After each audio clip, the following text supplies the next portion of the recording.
गुरु के बिना गति नहीं होती, ज्ञान नहीं होता। ये बात कहाँ तक की ठीक है? ये बात एकदम ठीक है, सच्ची है। परंतु केवल गुरु बनाने से अथवा गुरु बनने से कल्याण मुक्ति हो जाए, ये बात जचती नहीं।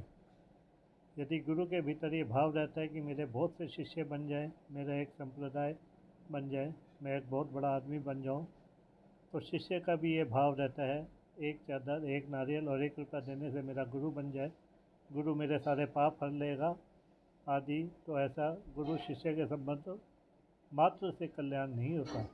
कारण जैसे सांसारिक माता पिता, भाई भौजाई, सिर्फ उनका संबंध ऐसा है, और गुरु का भी एक संबंध हो गया।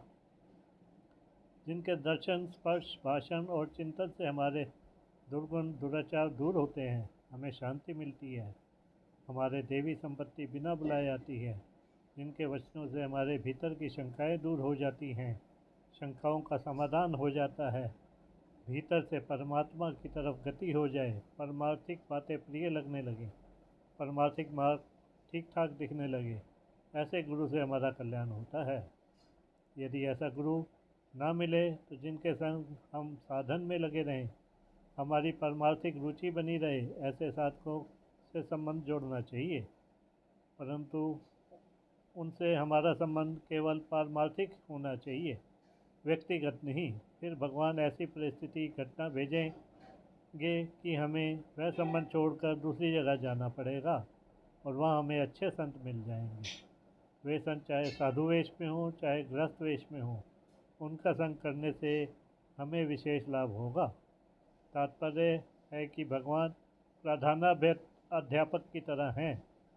वे समय पर श्वेता कक्षा बदल देते हैं।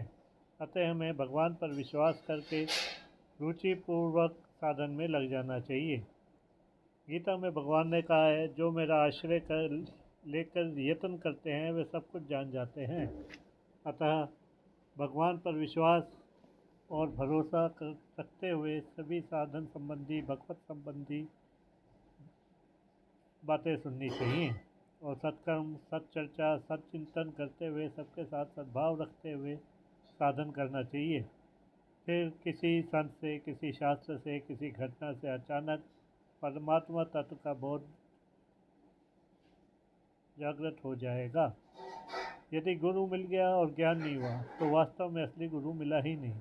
असली गुरु मिल जाए और साधन तत्पर हों तो ज्ञान हो ही जाएगा। यह हो ही नहीं सकता कि अच्छा साधक हो, असली संत मिल जाए और बोध न हो। ये कहावत है, पारस केरा गुण किसा, पलटा नहीं लोहा, ते निज पारस नहीं के बिच रहा बिचोहा। तात्पर्य है कि यदि शिष्य गुरु से दिल खोलकर सरलता से कुछ मिले, जिसे कुछ छुपा के न रखे, तो शिष्य में वह शक्ति प्रकट हो जाती है जिस शक्ति से उसका कल्याण हो जाता है। गुरु तत्व नित्य होता है, कहीं भी, किसी भी घटना से, परिस्थिति से, किसी पुस्तक से और किसी व्यक्ति आदमी से मिल सकता है।